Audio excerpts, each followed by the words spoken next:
and welcome to the GT Report podcast. Today it's the British GT preview show. I'm Biegus, and with me is Joe Hudson. How are you doing, Joe? Yeah, not too bad, thanks, Jurek. How are you doing? I'm not bad, mate. I'm not bad. It's enjoying lockdown, but yeah, it's been a while since we last saw each other. When was that? It was very socially undistanced media room in Snetterton back in, when was that, March? Snetterton for Media Day in March, wasn't it? Just before the whole world turned upside down. Pretty much, yes. We had all our plans ready, in place, and everything was sorted, and and all went wrong. Yeah, everything sort of turned upside down a bit, didn't it? It did a bit. So I did actually work it out a bit, that we've gone 320 days now since Checkered Flag fell at Donington to first practice at Oulton Park this Saturday. Blimey, that is the longest off-season in British GT history, I think. I think it is, yeah. The off-seasons have always been a bugbear for me with British GT, or any racing really, because it is. It's like you have 5 months of racing and then 7 months of off-season. And, I get it that, it's like, there's only so many circuits, and all right, it is quite expensive. But, 7 months, that's a long time. And now we've got the complete opposite of, 10.5 months of off-season and 3 months of intense racing. Indeed, yes, exactly. Although I have a theory as well that this is the whole off-season thing is just a kind of a rebalancing of the universe. I think ever since FIA WEC did their super season, that's just confused everything. And to kind of get the whole karmic thing back going again and sort everything out, we're now having to have a super off-season just to get everything back to normal.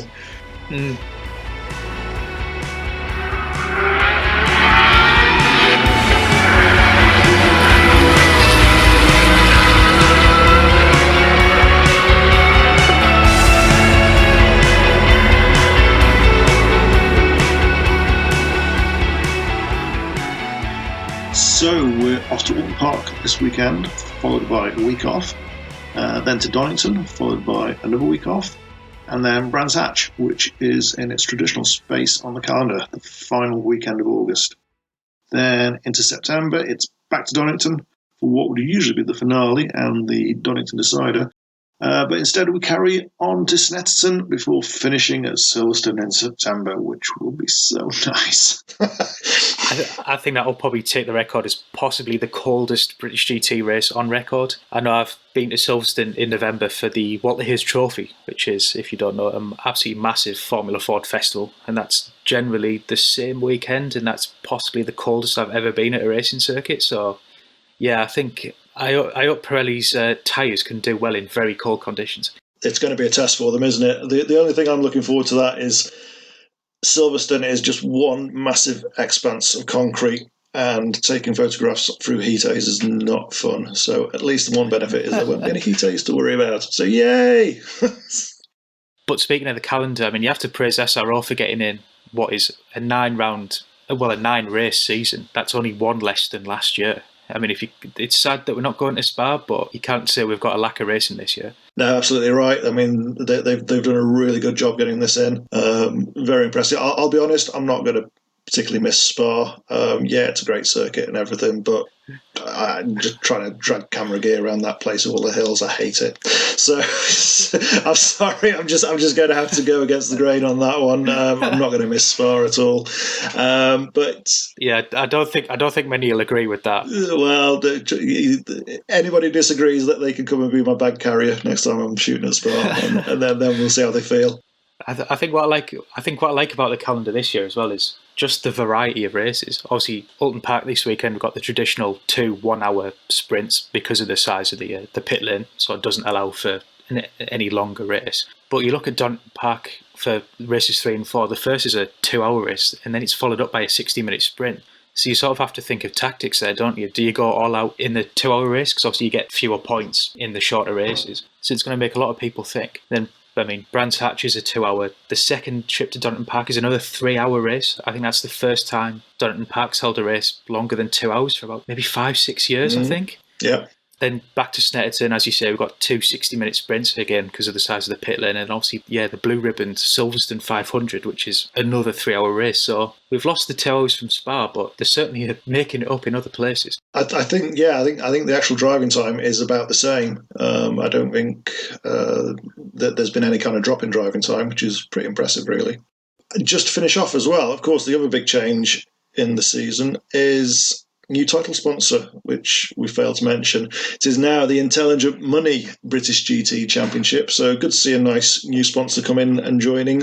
Shame it was the start of this year, really, for them. But yeah, good to see that. I think that's positive for the championship, and decent little company, I think, who can well worth being involved with. I think, yes, certainly. I mean, you listen to the CEO, who was present at BGD, you talk about the values that they want Intelligent Money to project is very similar to what SRO are hoping with British GT. They have a focus on fan-friendly engagement, and anyone who loves supercars is welcome, really, which has pretty much been British GT's motto since its birth, really.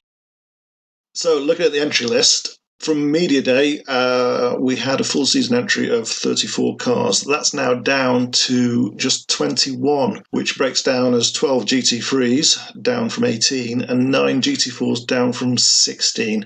So that's quite sizable, but I suppose not really that surprising considering the circumstances we find ourselves in. Yeah, considering the year we've had so far, I think 21 cars is, not ideal. I think more people would want to see more than that. But I think by the same token, the 21 we've got, I can't see any sort of weak links in that. Everyone is a quality entry of those 21 cars. Looking at some of the ones that are missing, some big names there, really.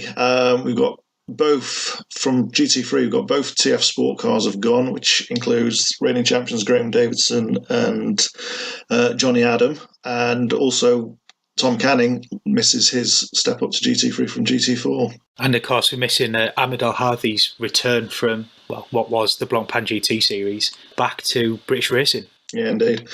And then there's JRM. Their Bentley is gone with Kelvin Fletcher and Martin Plowman. Again, that's quite a big loss. I mean, they've stepped up from GT4.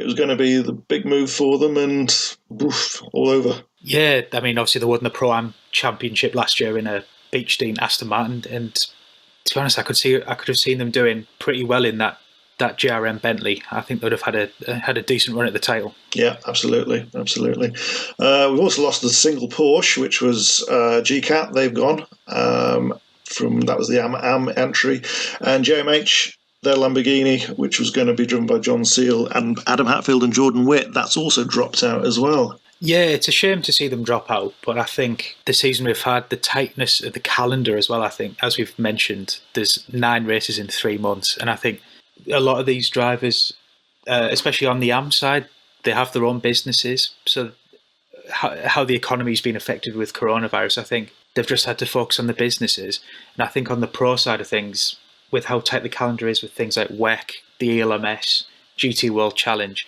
I think there was just too many clashes to make some drives viable, really. Yeah, I think you're right about that. And then just finishing off, Balfe Motorsport, they've gone. They're McLaren. I think, as you were saying, I think Sean Balfe is looking to concentrate more on his business at the moment and just get that through into 2021. And then, of course, there's the 2 Beechdeens, which I know Andrew Howard, I believe, is just going to be doing selected races and not the full season. Yeah, he's going to be doing 3 races, I believe. He's going to be doing 2 with Valentin Haas-Clos, who had a good start to his season at Imola in GT World Challenge Europe, and another round with a driver that's still TBA. So who Andrew gets inside that car will be very interesting indeed. Exactly. And GT4, I mean, that's just been decimated almost, hasn't it? It's that many cars have gone. I mean, there's both Tolman cars. I mean, up to a month ago, they were still talking about being in the championship, but they're not there on the list for Oulton Park. Yeah, I think obviously initially the plan for Tolman was to have those 2 cars as the McLaren driver development program cars, and obviously when McLaren pulled out the money of that program, I think that hampered them straight off. And I think just the way the year's going, I can't see how many drivers would want to do sort of a really compressed calendar when they could sort of save the money until next year and get a full season in, really. Yeah. There is Balfour Motorsport, that's gone as well, one of their McLarens, although the second one with Mia Fluett and Ewan Hankey, that is appearing. And there's also Academy. They've dropped one of their cars, although the Wilmore and Matt Nicol-Jones car has dropped out, which just leaves their second Ford Mustang with Jordan Albert driving. Yeah, and obviously he's going to be joined by Matt Cowley, who we'll be speaking to soon in the podcast. But yeah, the Wilmore and Matt Nicol-Jones car, I think, is part of a shrinking of efforts from Academy. They were going to be racing in GT4 European Series, that duo with the Mustang, and I think just from too many clashes, I think Wilmore has some external business that he needs to deal with as well. I think that just wasn't viable to be able to run both cars, but at least we'll still be seeing one Mustang racing in the UK. Looking who is appearing, going back to GT3, new entry for this year, Jensen Team Rocket, with James Baldwin, who was the world's fastest gamer, and Michael O'Brien stepping up from GT4. Yeah, that's going to be a really interesting entry. Obviously, that initially was going to be a GT World Challenge Europe entry, but with the travel restrictions at the moment, I think the team, which is run by RGN, decided that the safest course of action was to just race in Britain this year, and I think it's going to be a really exciting car to see. I know you see on James Baldwin's social media that he's been doing a lot of sim work on the British tracks, and with a guy like Michael alongside him, who's a real star at McLaren, I think they could go quite well this year. I think they could. It could be an interesting pairing. There's also the RAM Racing of Ian Logie and Yelmer Buurman, who returns to the series. Yeah, absolutely. I think Yelmer's been out for a couple of years, racing mainly in Europe, but I think he really wanted to come back to Britain to race again. And partnering with Ian Logie, who was a really rapid driver, that should be a really good pairing. I actually had a chance to speak to Yelmer earlier about his plans for 2020. I just want to start off by asking, how did you come to join RAM Racing for British GT? Well, I raced with RAM, I think it was 2018, with Riemann Vos in Barcelona, and we had I couldn't say a great weekend because the result was not there, but other than that, we had a good weekend. Unfortunately, we were a bit unlucky in the race. We had some issues also with the car, and some things happened, let's say, in the race. So it wasn't the best race, but other than that, it was a good weekend. That was the first time for me with RAM. From then on, we stayed in touch to see what the possibilities were. Obviously, I was racing in Blancpain with Black Falcon at the time, and they also did some stuff in Blancpain, but so that there weren't any possibilities there. But when the possibility came up for British, I immediately was very, very keen to do it, especially also with Ian, who I think is a very quick driver. I think we have good chances. So when the possibility came up, I was very happy to do it. I was going to say, because obviously it's not your first time racing in British GT. Obviously you raced in 2018 with ERC. What does the appeal of British GT have for you as a driver? For me, I've raced there in... actually, my first races in Formula Renault were there, in the Formula Renault Winter Series. I then did, this was 2002, end of 2002. I did in 2003 the Benelux Championship Formula Renault. Then 2005 I returned to British. Then Formula Renault, that was. Then 2006 British Formula 3. So all the tracks, I know all the tracks quite well.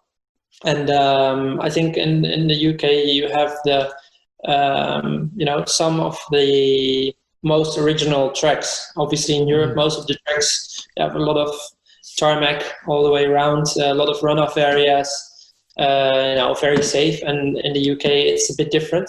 Tracks are very challenging, nice elevation differences like Oulton. Not massive elevation, but it's for sure it's not flat. It's up and down, and great tracks. And this in particular I like a lot. I think it's the tracks are just awesome. And besides that, the championship itself, it's I think a very good championship for Pro-Ams, obviously. I mean, when you're in Blancpain, then there's also a pro category. So if you're not in the pro category, you're always somewhere in the midfield. And in British GT, with the Pro-Am category, you can win the championship. And this, I think, is very nice. I was going to say, talking about racing as a Pro-Am entry, how does your mindset change from sort of going from an all-pro drive to knowing that maybe you have that bit of coaching and supporting aspect with Ian as well? Yeah, like you say, you have to. It's a bit more than just or at least you do more than you do in, for example, pro race, because in pro race you're only focusing on yourself and trying to make yourself quicker, and because you always want to go quicker no matter what. Where in British GT or racing with AMs, you probably gain more in the overall package when you manage to coach your M a bit more, and because if you can improve yourself like 2-3 tenths, then it's already a lot of time. But when you do a good job with your M, then you can probably make him improve half a second or maybe up to a second in some cases. So obviously this also depends a lot on the driver, but for sure this is something which happens now and then. But I think it's a great how do you say it? It's a lot of fun to do, and especially also with Ian, because he's a very nice guy, and we haven't worked together that much yet. We've done 2 test days, but I think from what I've seen, he's doing a really good job. He's committed. He's very quick, and I'm really looking forward to starting the season with him. I was going to say, you sort of touched on it briefly there, but obviously with COVID sort of restricting things, how much testing have you been able to do with Ian together? And has there been an element of maybe sort of remote coaching where he's been doing the driving and you've been giving a bit of feedback remotely? No, not really. Obviously, we have a great team with RAM Racing. They're very experienced. They are very complete as well. So they have a very good race engineer, good data engineer. It's a very complete picture. And we haven't been able, due to COVID, to do the testing we wanted. But in the end, we did do a day in Oulton in February already, where the weather was a bit tricky, so it wasn't a great day. But at least, it's always good to have a first test with the team, with to get to know each other a bit more and to get a feel for everything. And then we did one more day in Donington, where also the weather conditions weren't that great. This was in June, last month. So that's basically all the testing we've done. Ian did 2 days more, but at that time, I was one of the days was with VLN2, sorry. So I was at the Nürburgring, so it's difficult to do anything remotely. But like I said, it's more about to get back into it again, to get a feel for the car, to get mileage, because it's been a very long winter.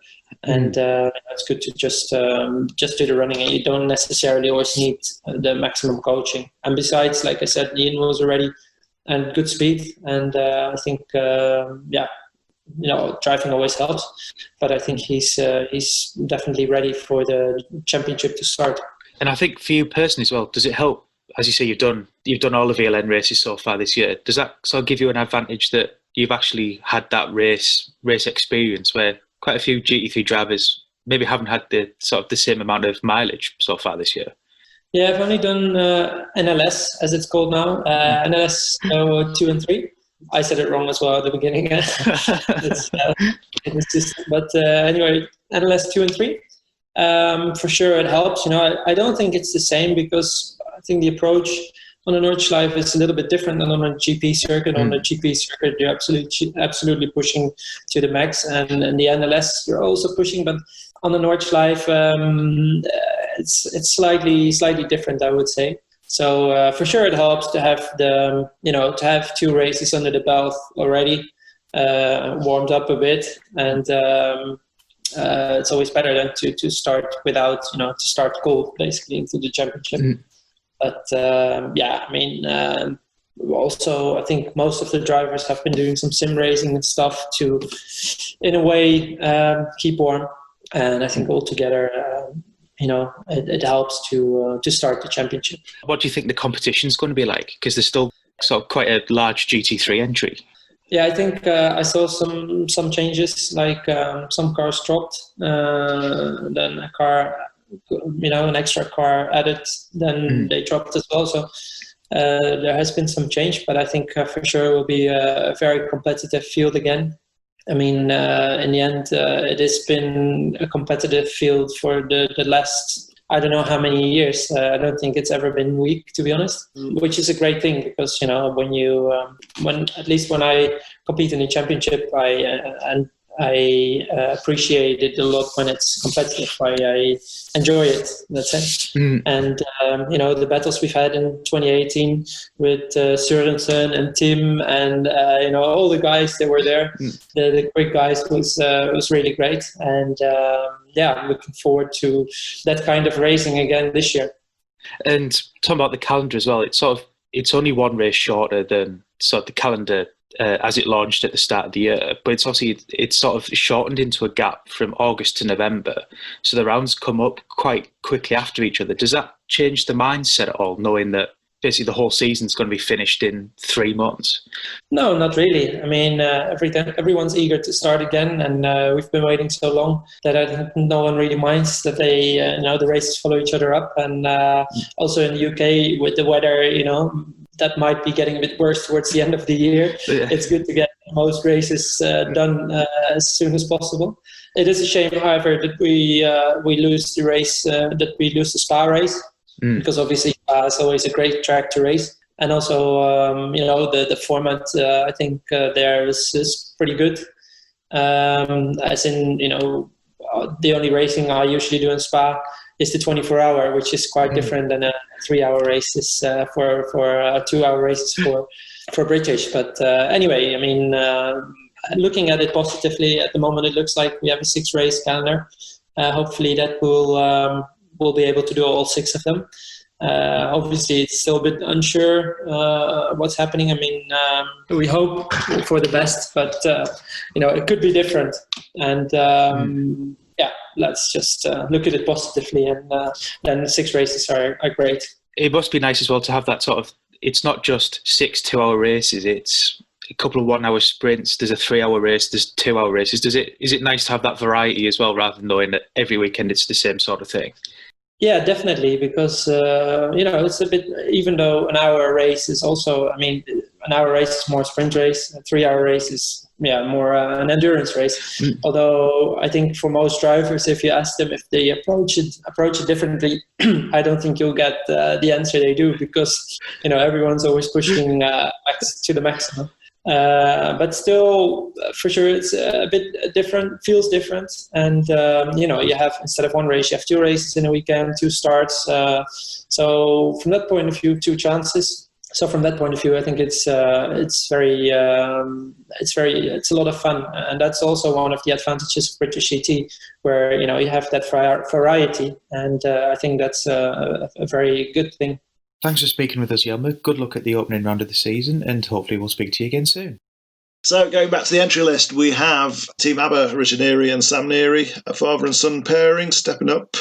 Well, Sam's stepping up, certainly, from season in Britcar. Interesting as well that that's a Pro-Am pairing. So, who's the Pro, who's the Am? Yeah, I'm going to hazard a guess that possibly Sam's the Pro in that lineup. I know Sam, as you say, did a season of Britcar last year, did take a few class wins in that Mercedes. So he's certainly getting to grips with it. I think maybe the level of competition, he needs to have a year just to experience what it's like racing with fellow factory drivers. But I think that's where racing with Dad Richard will really help, because he's quite an experienced hand at British GT racing now. Yeah, and then there's the two-season motorsport cars. Again, new entry this year, the McLaren 720S GT3s. One's been confirmed of Dean McDonald coming up from GT4, and Angus Fender, who, well, we spoke to last week, so go and listen to that podcast to find out what Angus Fender's talking about.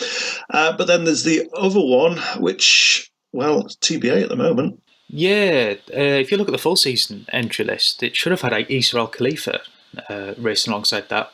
But it doesn't seem to have materialised yet. I think potentially travel restrictions might have hampered early season plans for that. Indeed. But the team were saying that they do have a gold-rated driver ready to go, so fingers crossed we'll get an AM in that car, and hopefully we'll see someone else. That's it, that's in a third car as well, isn't it? So that's 3 McLarens that they're potentially running, which would be pretty spectacular to see.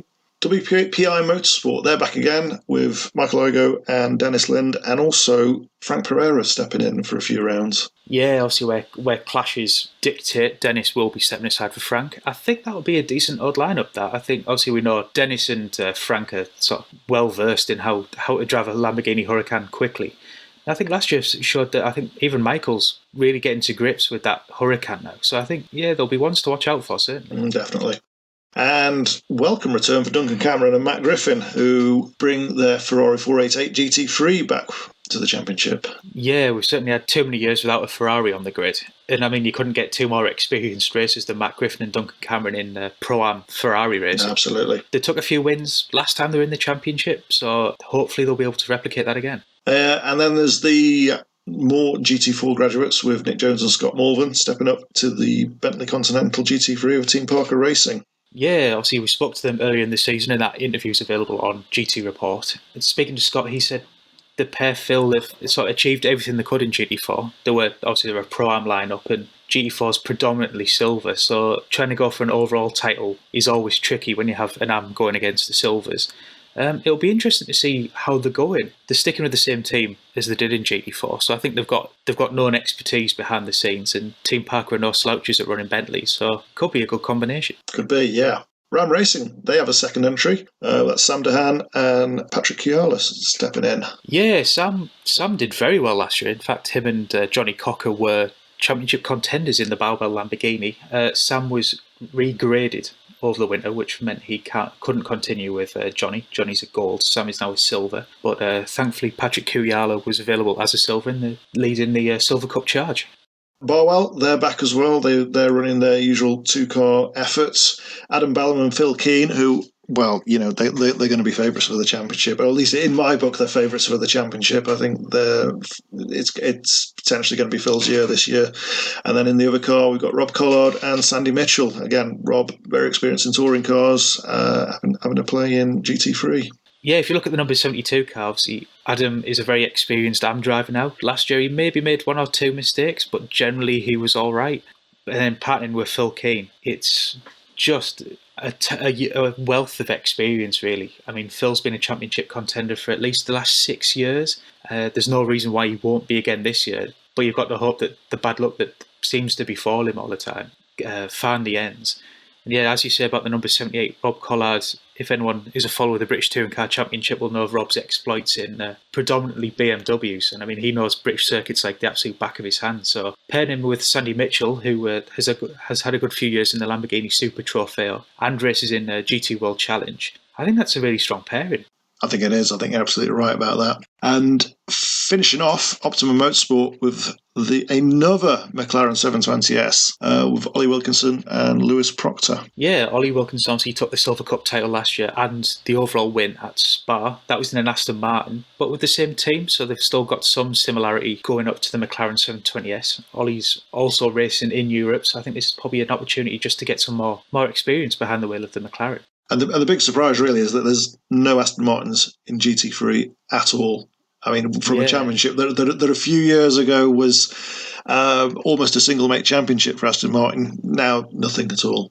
Yeah, obviously we'll be getting an Aston Martin occasionally, as we say with Andrew Howden Beechting. But I've checked through the record, and Oulton Park will be the first time since 2010 that there won't be any Aston Martins in the top class, which is absolutely remarkable. As you say, in 2018 there was, I think, about 7 or 8 cars to give a sort of final hurrah to the V12 Vantage before the new V8 Vantage joined last year. So to go from 8 to none is quite a shock, really. Tis a bit.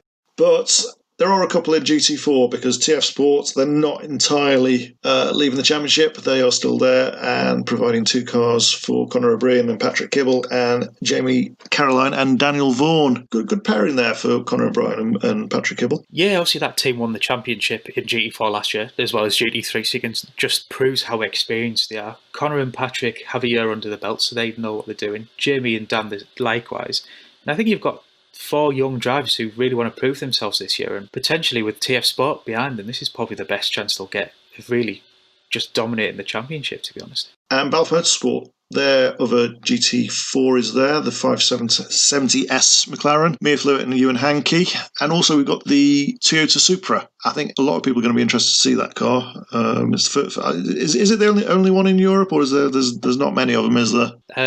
Well, I believe there's a couple racing in the NLS or VLN, whatever you want to call it. But Speedworks will be racing the only one in Britain. And obviously that's a team that's got a lot of experience with Toyota. They race a Toyota in the British touring cars, and they're making the step over to British GT, I think possibly for the first time in a good few years now. But that Supra is certainly a good looking car, and I think with Toyota's sort of maybe a bit of background support helping them get the car set up, I think that'll be a really interesting car to watch. Absolutely. Century Motorsport as well. They're back with both of their BMW M4 GT4s.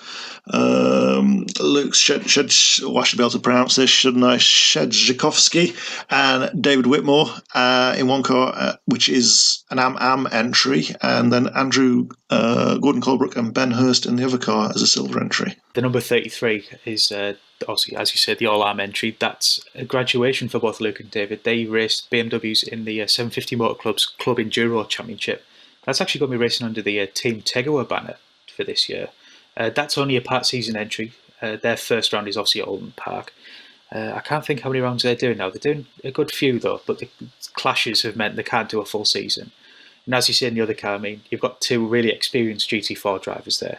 Andrew Gordon Colebrook raced for the team last year, and Ben Hurst raced for Academy with Aston Martin this year. He's making the move across to the BMW squad. So I think that experience should hopefully be able to get them at least some podiums, hopefully. Yeah, and HHC Motorsport, they're back again as well with two cars, two McLaren 570s, with Chris Wesemile and Gus Bowers and Jordan Collard and Patrick Mathiasen. So Jordan's going to be trying to not get in his dad's way, is he? Yeah, it could make for some interesting blue flagging if Rob's coming to overtake Jordan. But no, speaking of that entry, I mean, HHC certainly know what they're doing with McLarens. Both silver entries, so I think that's going to be a really competitive. It's going to be a really competitive field generally. I think Chris and Gus, they're new to British GT, but I think they'll certainly adapt quickly. Jordan and Patrick have more experience, and I think that experience will potentially put them up there at the top of the championship, you'd imagine. Could be the case, yeah, absolutely. And then finally, just the Academy Motorsport Ford Mustang, Jordan Albert and Matt Cowley. This is a new drive for both of them, actually. Jordan has more predominantly been known as a racer of Aston Martins and McLarens. He's making the move over to Academy Motorsport this year. And Matt Cowley is actually making his return from GT4 European Series. He raced there last year, but he's probably more commonly known to a lot of people as really an ace Formula Ford racer. He's won championships in Britain and he's won championships on the Road to Indy ladder in America. And I was fortunate enough to speak to him and ask him how this drive with Academy Motorsport came about. How are you feeling ahead of the new season? Yeah, pretty good. I mean, me and my teammate Jordan, we haven't done a lot of pre-season testing like a lot of the other teams, but we've been doing other things away from the track to prepare. So yeah, feeling really good for it, really excited. So what is it that you've been doing? So Jordan works down at iZone at Silverstone, which is a simulator place. So I come down here and I train a lot as well. A lot on kind of my fitness, obviously because we've had a big break where we haven't been doing much. Time to focus on that. So I've been doing a lot of that. And then once iZone reopened, we're getting back into the simulator stuff, so been able to kind of work on my driving on the simulator rather than out in the car. While it's probably not quite the same, at least does it help you sort of keep that sharpness, being able to use the simulator? Yeah, definitely, because we do a lot of kind of different drills to help you kind of keep mentally sharp and focused and ready. So yeah, it's never going to be the same as driving the actual car, but for kind of getting prepared for a race, it's a much more cost-effective way of doing it. And I noticed you raced at Oulton in Formula Ford a couple of weeks ago. Was that sort of a case of getting that sort of real world race sharpness back again? Yeah, pretty much. I used to race Formula Ford a few years ago, and I realised that I hadn't actually been around Oulton in 4 years. I moved out to the States to go race for a few years, and then raced in GT4 last year. So I kind of thought it's probably a good idea to at least get around Oulton for the first time in 4 years before the first round. I was going to say, because I guess Oulton is obviously a lot different to certainly the European tracks you were racing on last year in the GT4 Euro Series. Yeah, it's definitely a lot more kind of tight and technical track. There's not a lot of room around Oulton. So yeah, it's a good idea to get back out. But I suppose the Ford Mustang will be a lot more of a different beast than the Formula Ford.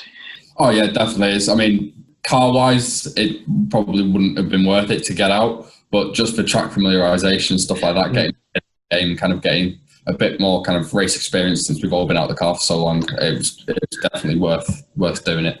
And do you think that'll sort of give you a bit of a help over drivers who maybe haven't had that experience of racing at Oulton at all this year, or even just driving in general? Yeah, definitely. I mean, the calibre of the field in the Formula Ford this season, because it's such a compact season, there's a lot of really drivers in there. So it was tough racing over the weekend. The conditions didn't help. I mean, it was pouring it down with rain and couldn't really see what was going on most of the time from the spray. So it's meant to be dry this weekend, so the conditions are a bit different. But I mean, definitely getting out there and kind of getting your head back into the racing zone and stuff like that was definitely worthwhile, and hoping it'll give me a bit of an edge. And I say, obviously, you say the Formula Ford season's quite compact, but so is the British GT calendar. I mean, you've got the full season sort of starting in August, ending in the start of November.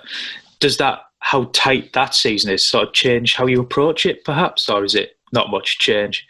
No, definitely it changed how I approach it, because usually you have kind of some time off. So usually after a race weekend, you kind of have a week off to kind of relax, bring yourself back down, kind of recover from the race weekend and start building up the training again. Whereas because it's kind of 1 week and then you got 1 weekend off and then it's the next race week again, you've got to kind of come straight back from your race meeting, get training, get ready for the next weekend. And I suppose, does that help with momentum as well? If you have a good first weekend, that sort of, you can sort of keep building that up. It doesn't sort of fade away in the sort of the long gaps you sometimes get. Yeah, definitely. I mean, if you have a good weekend and you're straight back out in the car again, and you kind of got that feeling behind you of like, oh, we can do this.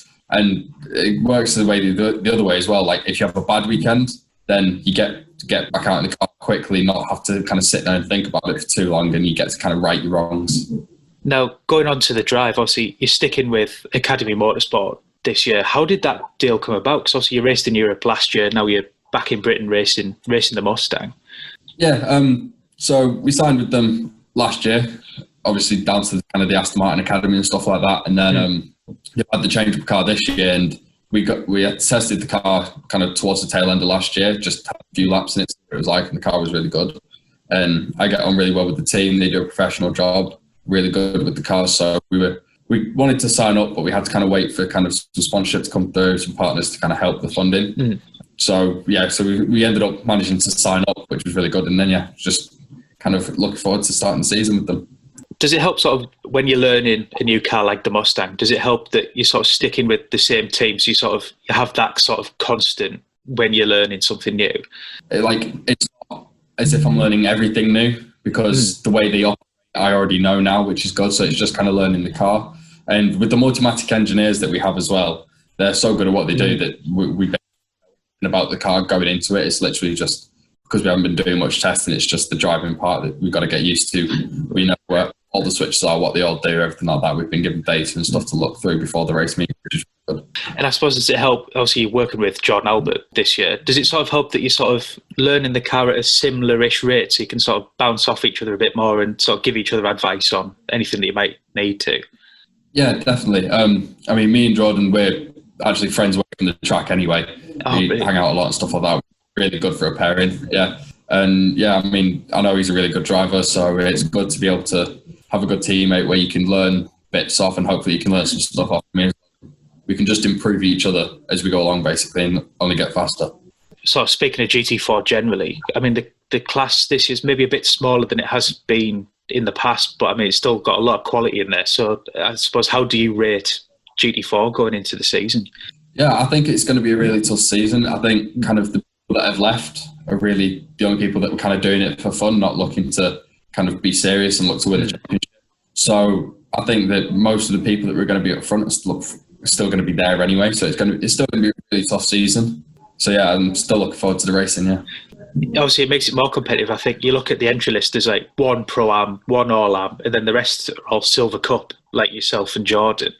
I mean, that must make it even more intense, is it? Because you know that essentially it's your class that's going to be battling for the overall win. Yeah, exactly. It makes it a little less confusing going around, to be honest.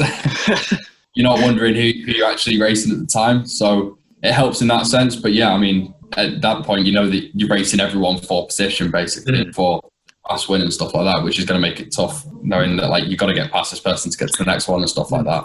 the season starts at Oulton Park. It's a tight and narrow circuit. There's always been. It's always quite a tricky place to start a year off. I mean, do you reckon it's going to be made even harder by how long an off season some people have had? Yeah, I mean, I know that when I got back out in the car, even though I'd been doing kind of sim work and stuff, you're always going to be rusty when you get back out. I think people are going to be rusty, but our aim is to just kind of keep our nose clean, just kind of get through the weekend with some decent points and look forward to the rest of the championship.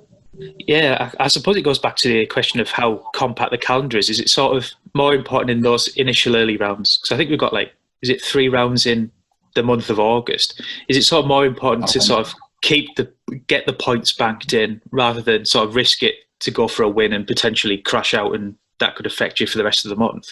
Yeah, definitely. I think you got to kind of look, it's what you're looking to do, really. If you just want to go out there and win, then obviously you're going to push for that win. But if you want to win the championship overall, you've got a long-term gain. You don't have long to get the car fixed if you have an accident or something like that. So you've got to kind of calculate whether that move for the kind of win or second place is going to be worth it by the end of the season. You know what I mean? It's just thinking ahead and thinking, if that move isn't worth it, take second place, get the good points, and just keep doing that, and then that's how you win a championship. And I suppose it might be an easy final question, but what's your target for this year? I think everyone's target is the same, really.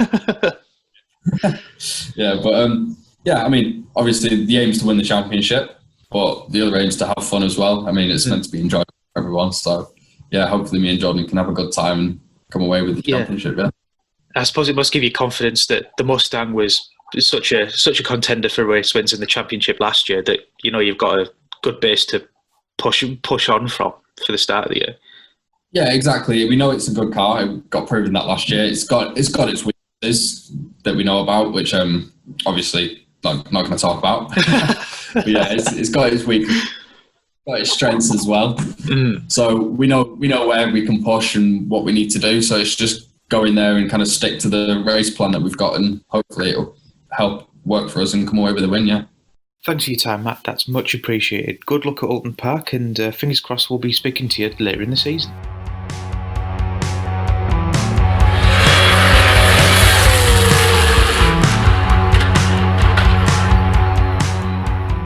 Thanks to Matt and, of course, Yelmer for speaking to us and giving us their insight into this coming season. We're all looking forward to the weekend now at Oulton Park. It's going to be quite an interesting race, I think. Joe, who do you think's going to come out on top on Sunday?